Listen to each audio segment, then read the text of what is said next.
All right, here goes, the fundamental counting principle. Today we are learning how to switch gears from making lists to just doing math. All right, so we are going to count without listing out all the ways. All right, we abbreviate this using just the letters FCP.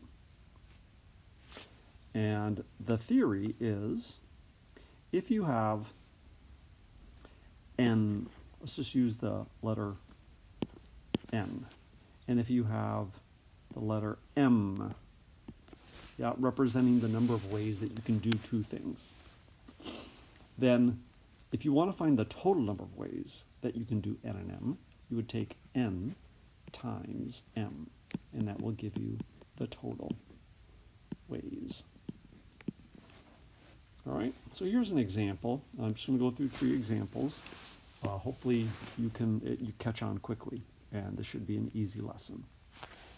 How many options are there if you choose a cone, a flavor, and a topping? Assume there are 3 different cones, like a waffle and a sugar cone, and then maybe a cup. And there are 6 different flavors of ice cream. And there are 4 different toppings you could put on top. Like, I don't know, peanuts, strawberries, sprinkles, and whipped cream. All right. So, here we go. Assume we're only going to choose a single flavor. We'll do this example actually twice. So, the idea is then if you have 3 choices for option 1, so I put a little blank, and I have 6 options for my flavors for the second choice. And then if I have 4 options for the toppings, then we would have 3 times 6 times 4. And I think that's 72. So there are 72 ways to combine. All right? Let's change this problem slightly. So this is only 1 flavor. Let's go with 2 flavors. Right? You can take like chocolate and pecan. All right? So again, we have got the cone, so we still have the 3 choices. I now have the 6 different flavors to pick from. Most people will not pick the same flavor again. So that means if they picked 1 flavor, the next flavor would be 1 less from the choices optioned. So here's the cone, here's flavor number 1, and here is flavor number 2. And then again, we would have still the 4 toppings. All right, so that is going to be more. In fact, if I multiply my answer 72 times 5, I'm going to get 360. So 360 ways. All right, hopefully that kind of makes sense. So that's how you're going to do your math today.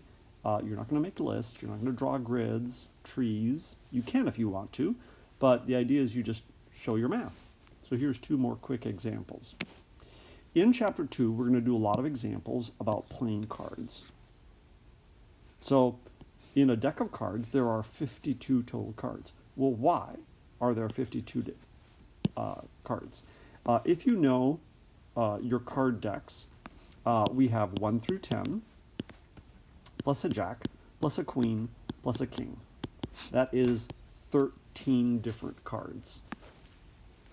And each card can come either in a diamond, in a heart, in a clover, I guess we call it a club, don't we? And then a spade. So we have what we say is 4 suits, and then we have 13 cards. All right? So why are there 52 cards? You have 13 cards, and then you have 4 suits. So we have 52 total options. Example 2. 3. How many letters are there in a word? So how many 5-letter arrangements are there of the word break? So notice we have 5 letters. We're going to use all of them. And we want to know an arrangement. So again, I'm going to list out the 5 different choices I have. So for my first choice, I could pick any of the 5 letters. For my second choice, I have 4. Why does it go down 1? Is it obvious? Like if you pick the letter, say, R, you can only pick 4 for the second. And if you pick the B and the R, then you only have 3 choices for the next.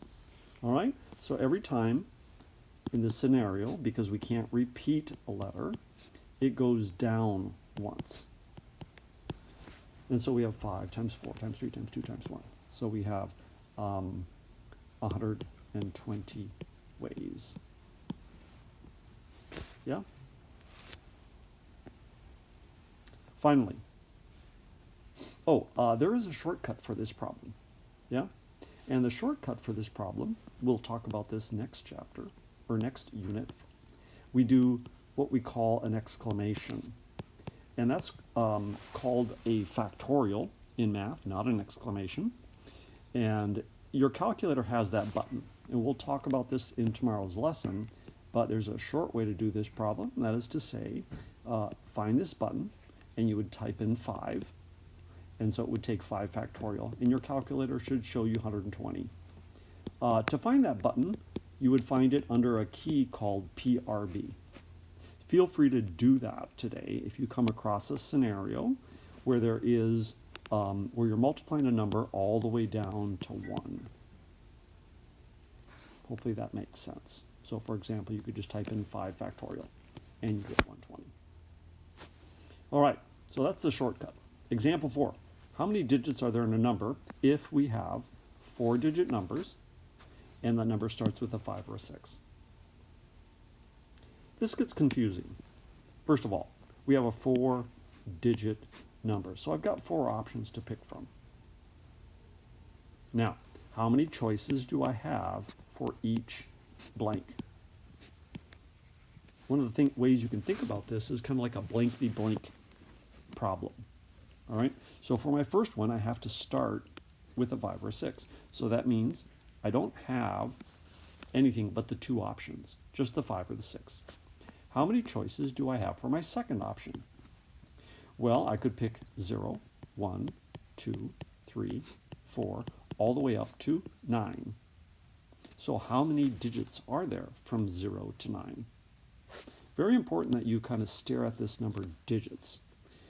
Some kids say there's only 9, but hopefully you can see that there are 10 digits in that sequence of numbers from 0 to 9.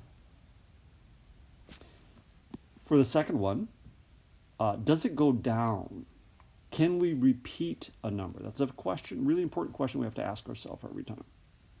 And in this case, it doesn't say anything about not repeating. So we can assume that you could have the same number again and the same number again. So in this case, we would take 2 times 10 times 10 times 10, which is 2,000 ways. All right? Hopefully that makes sense. Show your multiplication for each problem as you do it. And we are practicing what's known as the fundamental accounting principle.